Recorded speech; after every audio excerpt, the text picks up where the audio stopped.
The main suspect in the brutal murder of 30-year-old Olorato Mongale was fatally shot during a dramatic gunfight with KwaZulu-Natal police in the early hours of Friday morning in Amanzimtoti area. According to KZN police spokesperson Colonel Robert Nchiwenda, the shootout occurred while officers were closing in on the man believed to have murdered Mongale less than a week ago. The suspect was fatally wounded during a confrontation with police. As the suspect was fatally wounded during a confrontation with police, the crime scene remains active as investigations continue. Mongale's killing shocked the nation. It was reported that she went on a date with the suspect on Sunday, 25 May 2025. He picked her up from her residential complex in a white VW Polo. The national spokesperson, Brigadier Linda Matsi, said he drove with the victim through the township of Alexandra, continued to queue, and somewhere between Alexandra and Lombard West in Johannesburg, he allegedly murdered her and dumped her body. As the investigation unfolded, disturbing details emerged. On Thursday night, the suspect's parents were taken into custody.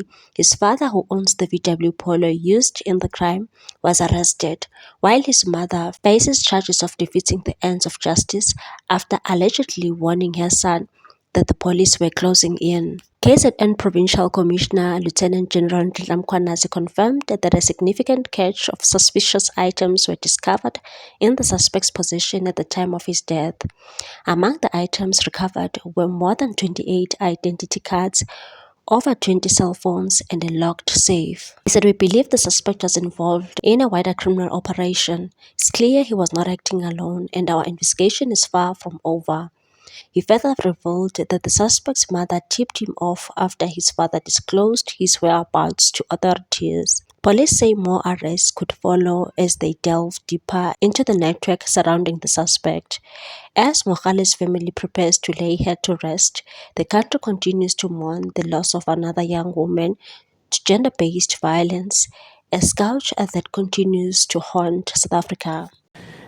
With regard to the parents, I had said yesterday that when the team arrived in the house last night, they found the parents in the house. The father confirmed that yes, it's his son, and the vehicle was used by his son. And they directed us where his son was.